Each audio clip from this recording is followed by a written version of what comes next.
अच्छा सर, थोड़ा सा स्टॉक स्पेसिफिक चर्चा कर लेते हैं क्योंकि कल नतीजे भी आए और आज भी बहुत सारे नतीजे हैं। सबसे पहले एसजीवीएन की बात कर लेते हैं, और एसजीवीएन ने करीब करीब जो कंसोलिडेटेड नेट प्रॉफिट की बात करें वो करीब 36% जो है वो डिक्लाइन देखने को मिला है साल दर साल के हिसाब से यहाँ पर। और इसके साथ ही अगर हम लोग रेवेन्यू फ्रॉम ऑपरेशन के मोर्चे पर देखें यहाँ पर तो 5.4% की बढ़त देखने को मिली है, करीब 917 करोड़ पे पहुँच गया है 870 करोड़ के मुकाबले। यहाँ पे एबिटा भी जो है यहाँ पर वो भी इंक्रीज़ होता हुआ दिखा है, 11.2% के आसपास आ गया है यहाँ पर।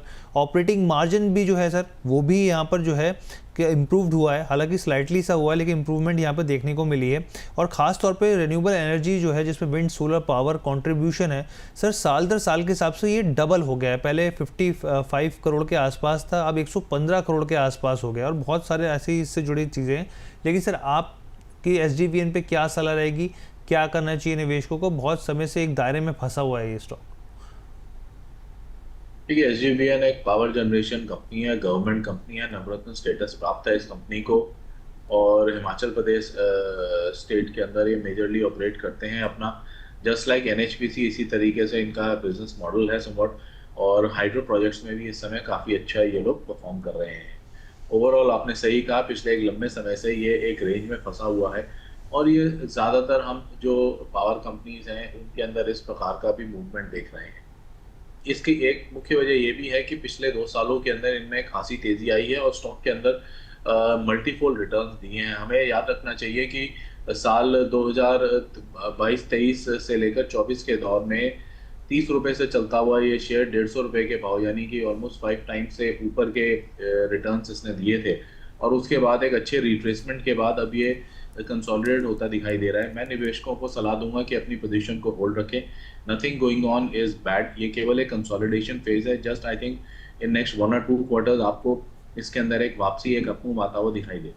एक सवाल मेरा यहाँ पर एक आपसे ये है सर, टाइम टेक्नोप्लास्ट को लेकर सर। टाइम टेक्नोप्लास्ट की अगर हम लोग देखें, क्योंकि हम लोग सब जानते हैं कि वर्ल्ड की लार्जेस्ट मैन्युफैक्चरर है लार्ज साइज़ प्लास्टिक ड्रम्स को लेकर, और इसके अगर मैं देखूं नंबर्स को तो यहाँ पर जो रेवेन्यू है उसमें 10% की जो है consolidated Y on Y basis पे ग्रोथ देखने को मिली है। नेट प्रॉफिट भी 20% बढ़ा है सर। एबिटा में भी 12% का जंप है, और मार्जिन्स भी जो हैं वो स्लाइटली से 12.2% थे, उससे बढ़कर सॉरी माफ़ कीजिएगा 14.2% थे, वहाँ से बढ़कर 14.4% पे पहुँच गए हैं। अब क्योंकि सर पीछे रिपोर्ट्स भी आई यहाँ पर मोतीलाल ओसवाल की तरफ से, उनका कहना है कि स्ट्रॉन्ग ग्रोथ प्रोस्पेक्ट्स यहाँ पे दिख रहे हैं, इंप्रूविंग रिटर्न रेशियो दिख रहा है, अट्रैक्टिव वैल्यूएशन दिख रहे हैं। आपको भी सर वैल्यूएशन जो है अट्रैक्टिव दिख रहे हैं स्टॉक में, और आगे के लिए क्या अपसाइड दिख रहा है आपको?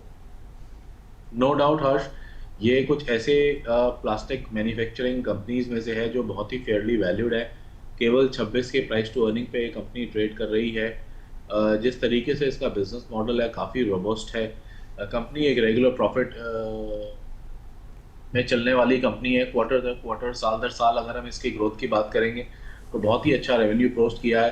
पिछले 5 सालों का CAGR रिटर्न यानी कि एनुअलाइज जिस तरीके से इसका रिटर्न आया वो 18% से ऊपर है। काफ़ी अच्छा फिगर है almost. Quarter on quarter basis पे थोड़ा सा स्ट्रगल ज़रूर दिखाई दे रहा है। पिछले 3-4 क्वार्टर्स में एक kind of specially on the sales front एक साइडवेज ट्रैजेक्टरी देखी जा रही है।